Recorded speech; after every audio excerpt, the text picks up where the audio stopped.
I'm Eric Wolf, and my experience in business peer groups has changed my life, especially my membership in Vistage, one of the world's largest CEO advisory groups. I'm an entrepreneur, a business owner, and a Vistage speaker on the power of marketing. This podcast is dedicated to the people who make those experiences possible, the peer group chairs. Every episode, I interview a Vistage chair who has dedicated their time to helping entrepreneurs like me succeed. My guest today from Seattle, Washington is Erin Herringshaw. Erin runs a Vistage small business group in the Seattle area. Welcome. Thank you for being my guest. Thanks, Eric. Good to be here. And always nice to meet a new Vistage chair. So tell me about so before you were a Vistage chair, you had a business where people would and tell me if I've got this right. They would basically come to your facility and like do their meal prep for a week and leave with a week's worth of prepared food to keep in the freezer and feed themselves. Yeah, it was actually a month's worth. You'd come and make 12 meals in 12 meals in 2 hours to take home to your freezer. Family dinners. Yep. So where did you come up with that? How did that come to be? I will not take credit for the idea. A month's worth of cooking prep had been, the books and everything had been around for years, and I'd done it before and with friends and that kind of thing. And then we heard about the idea starting in a place. We would have gladly franchised or branched off of them, but they weren't ready yet. So our partners and I, it was two couples, my husband and I and another couple, decided to start our own. And it went swimmingly from the get-go. I did a lot of marketing, and I did that on my own, just on my own 2 feet, a lot of it, and it went very well.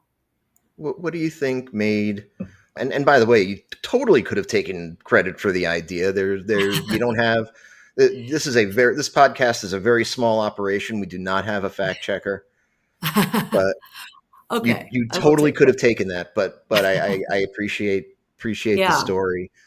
So what do you think made it successful? What was like the secret sauce from your guys' perspective?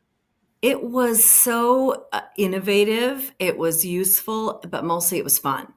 People could come in, it was there from a business standpoint. I can explain why it was so successful as well, because unlike a restaurant, we knew exactly who was coming and what they were ordering, what they'd ordered, and we knew when they were going to come.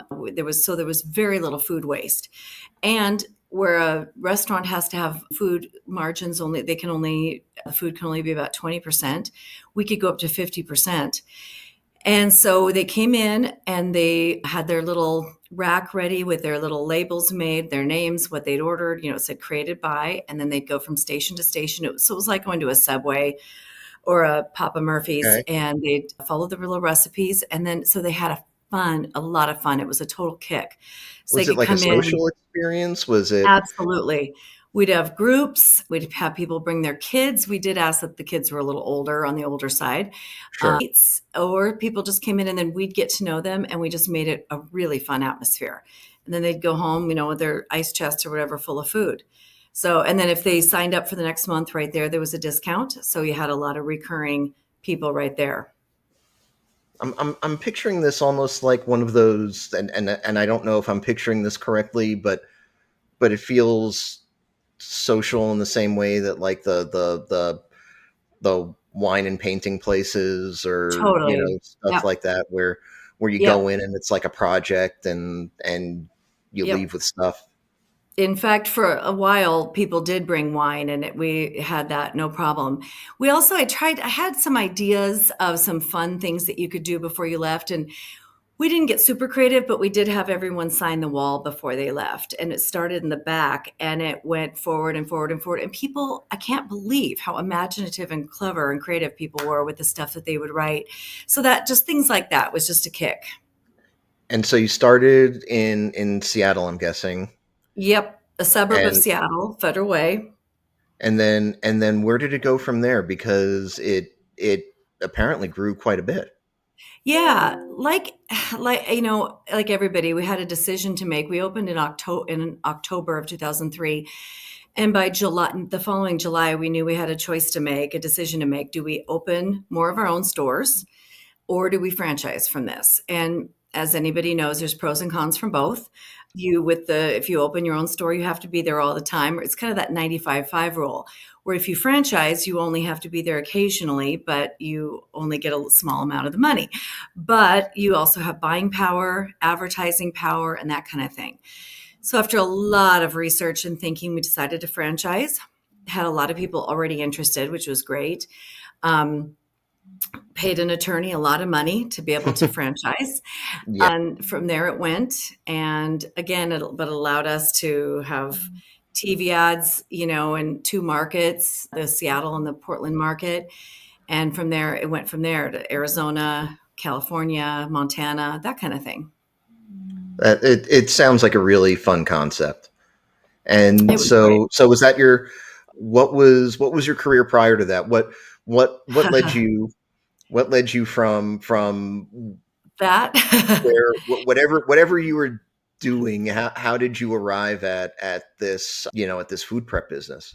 complete leap, completely different. I was a nurse and I worked in a hospital for 10 years.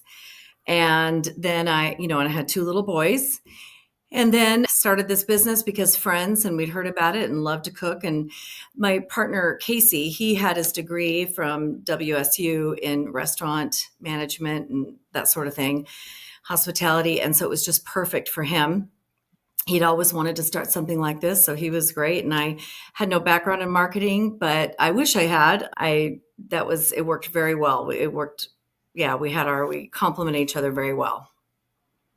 It sounds like fun. And then so Mhm. then what and somehow some way you went from the meal prep business to being a Vistage Chair.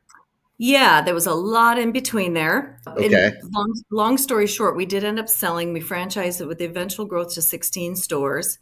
And then we sold the business, which was great. And then career path meandered only because of being really mom focused. I was then a school nurse while I was finishing raising my boys, which was wonderful, knowing that I'd have all this time to grow my career in a different way, which I've done. So, yeah, go ahead.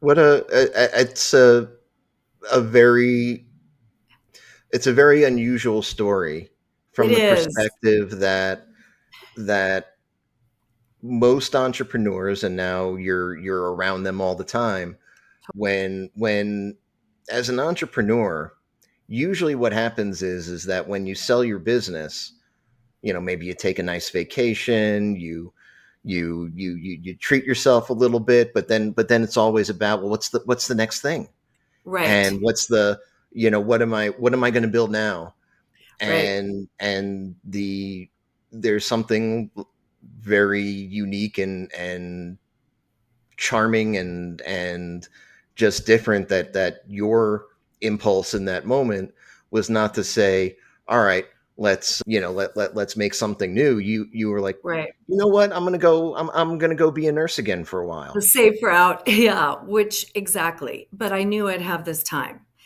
And so, yeah, and that's what happened in my later 40s. I started my career path away more from nursing. And then a woman who had a lot of faith in me brought me into a really cool job where I was is part of advocacy in the aerospace industry space and manufacturing. I learned a ton and the world just opened up to me.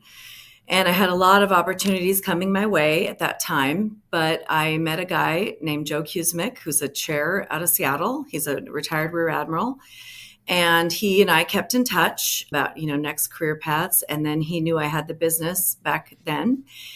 And he said to me, Erin, I just think you'd be so good at this. And so I knew I wanted to start a business again on my own someday. I would have regretted if I hadn't because I knew I had that in me. And this, after tons of thinking and research and lots of time, I decided to give this a shot, becoming a Vistage Chair. And so you have currently a small business group. Well, Hmm. first of all, talk to me about your process of getting going as a chair, and you, because a lot of people describe that as being a sort of a harrowing experience. It Um, is. and you made the decision to typically, and I know that there are all kinds of people, and there isn't a rule book, but but you sort of did it a little bit differently. Instead of starting, a CE group right away, you've got a small business group. Hmm. So I would love to hear about your first months as a Vistage chair and what led you to say, well, what I really want is the small business group. Yeah, I didn't set out with that, but you have a lot of guides and a lot of support and help from Vistage when you're starting building a group, and it just seemed like I was getting more small businesses to be involved, and so we decided to go that direction. And I'm in the greater Seattle Tacoma area, so I draw from a lot of geographical area, and yeah, so that's how it started. And I actually it's worked out to be really good for me. It helps people with the time objection because it's a little less time, but not a ton. Hmm. It's a little less cost, and they still get a lot of bang for their buck and their hour or minute, if there was a saying for that. And so that's where it was very difficult to grow the group at first. I did launch in 6 months, but it was just, I was, heads down and doing nothing but that all day long, and and then once you've got the group, I mean, there's no better job in the world. What did how did your previous experience as an entrepreneur help or inform what that 6 months was going to be like for you? That, because it's a gauntlet that you guys have to run, and a lot of chairs don't make it. Absolutely, a lot of chairs don't. I mean, in my academy, it's a rare thing to make it to launch. No, just doing what I did when I was growing my business originally, although I did that in person. When I was starting Dinners Done Right, it's funny, we made these little scrubbers, like for dishes that had our logo Hmm. on them. And I wanted them in every single break room in the greater Seattle area. So I just walked up with menus and um, nerve I can't believe I had, and these coffee scrubbers. And the problem was with Dinners Done Right, which is similar to Vistage, is I had to explain the concept. Right. And I remember having, ladies, especially just, as you walk into an office building or whatever, just like ignore, look, not even look up hardly. And then all of a sudden I start explaining it and it was like, wait, what? And then, really getting interested. And then like, Janet, come out here. You guys have got to hear this. And then looking to hear, get excited about it. And that's what generated so much excitement at first. And then having that coffee scrubber in the break room. So I was on my feet for 6 months doing that north, south, east, and west of our location for long, long, long, long days. And for the most part, people were great. And then that generated, and we had customers before we ever opened the door and had money coming in because they registered for their session before they came in. So similarly, I started Vistage in 2021. So it was phone calls and Zoom for the most part.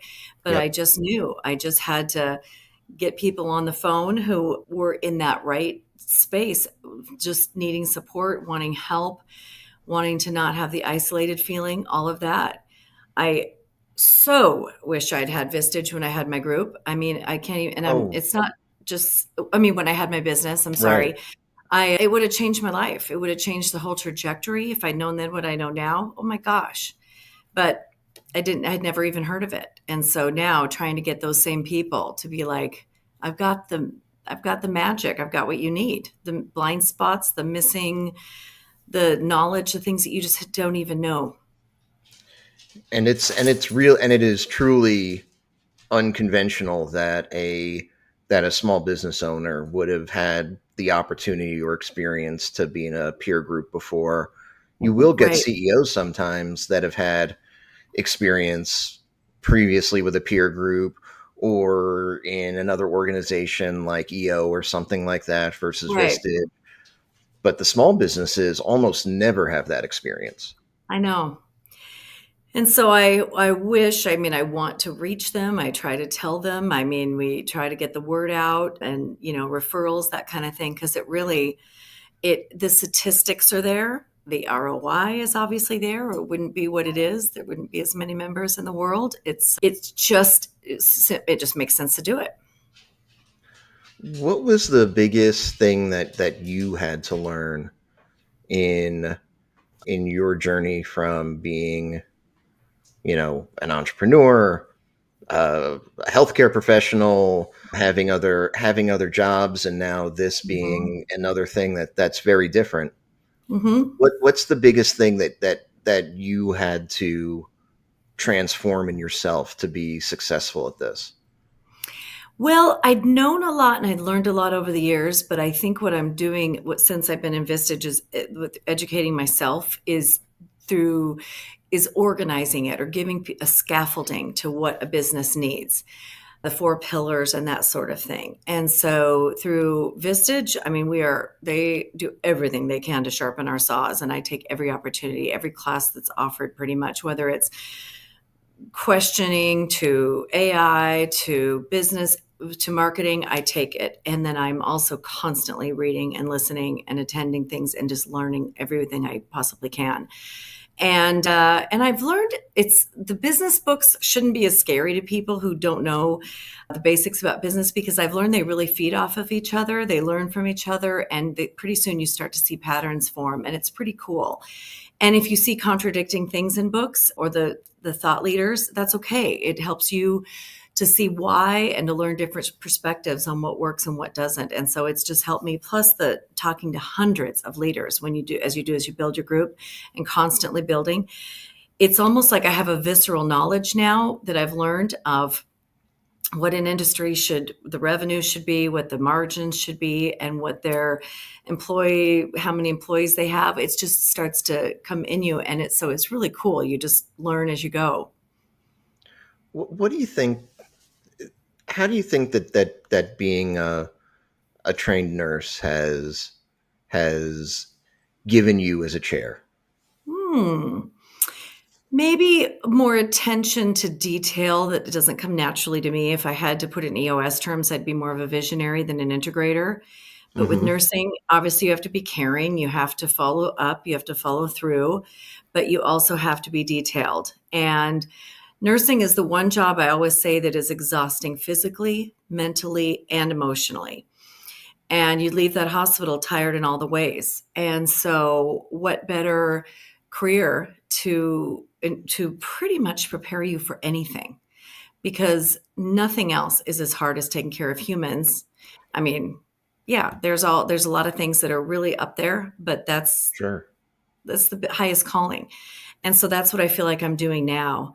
And I get to be a counselor, a listener, and just someone for people to bounce things off of. I don't have to give advice. I'm not an advisor. I mean, sometimes it happens, but it's mostly for them to have novel learning and for them to discover it within themselves.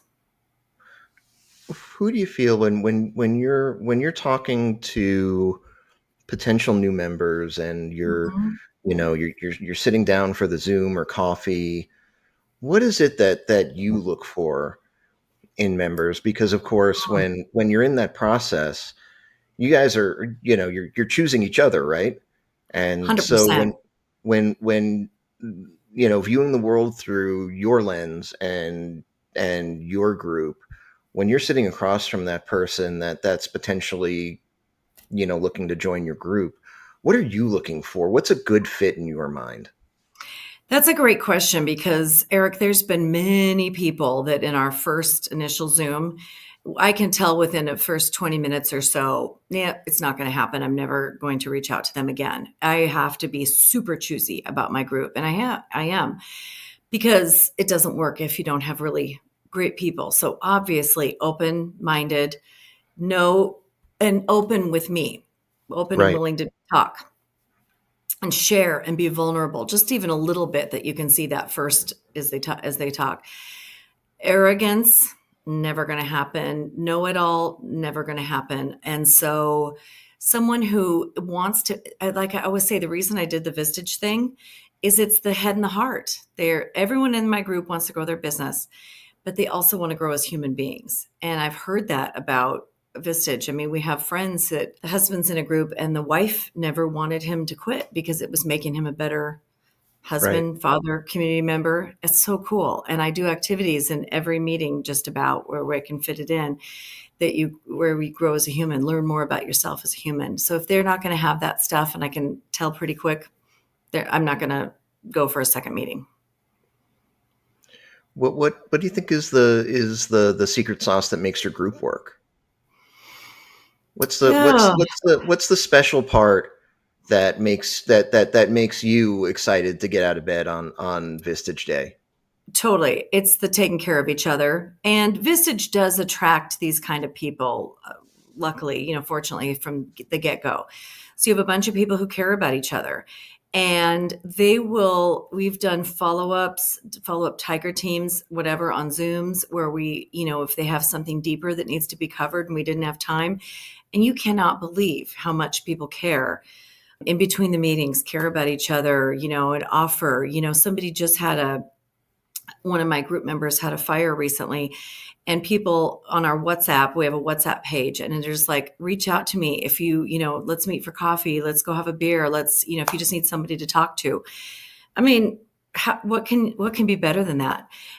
Than an unbiased bunch of people who just care about you and your success, but also just about you as a human. That's awesome. That's awesome. If you were sitting in front of somebody who'd never been to a peer group and Mm-hmm. running a small business, Mm-hmm. what would you be telling that person that they're missing out on? First of all, like I said, with me, the blind spots. And I've been hearing, it seems like Vistage is getting younger and younger, and my group has a lot of younger people too, in the 30s and 40s, which isn't super young, but I have a guy in his 20s. But the stuff that you can learn firsthand from other people's experiences. Why would you waste your time and money learning things the hard way? I mean, truly. And that's why I said, if I had this, it would have been life changing. And so, the unbiased nature, the no more loneliness, people get so heads down in what they're doing. And I used to think maybe that was just kind of a myth, but it's true. They don't have time to be getting bigger picture. This half a day gives you, like when I've heard those stories that people say this would have taken me 4 or 5 months to figure out on my own, it's totally true. And you figure it out in an afternoon. Very cool. And I love that answer, by the way. Mm-hmm. Thank you so much for being a great guest. Thank you for joining me. I really appreciated this.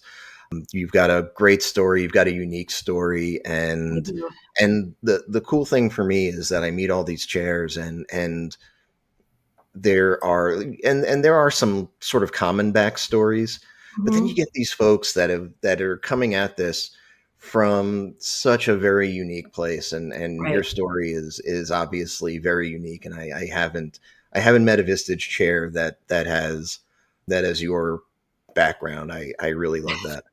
If folks have go ahead. One last thing I was going to say, I raised those boys and now they've started a business together. And so you can put that entrepreneurial blood in your kids, I suppose, whether it's in the DNA or just showing them. So either way, yes, thanks. Very cool. Well, so if folks want to get in touch with you, if they have questions about Vistage, they have questions about your group, they don't understand how it's possible to make a month's worth of food in 2 hours, what's the best way to get in touch with you? I think LinkedIn is the easiest. Erin Herringshaw. I'm the only one, and pretty unusual name. Herring like the fish, Herringshaw. Obviously, Erin Herringshaw. You can Google, you can find me, and my email's on there. So that's just the easiest way to not have to figure out the spelling and all that kind of thing. Cool. Thank you so much. I really appreciate it. Yep. Greater Seattle, Tacoma area. Just meet for coffee or have a Zoom visit, whatever they want. Thanks for listening to this episode of Chairwaves. You can subscribe to our feed using Spotify, Apple Podcasts, or your platform of choice. You can also visit chairwaves.com for more information. Chairwaves is hosted and produced by me, Eric Wolf, and to connect with me, you can visit my website at ewolf.live. That's EWOLF.live.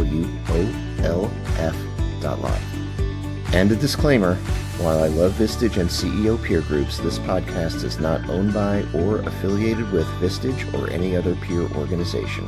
Thanks for listening.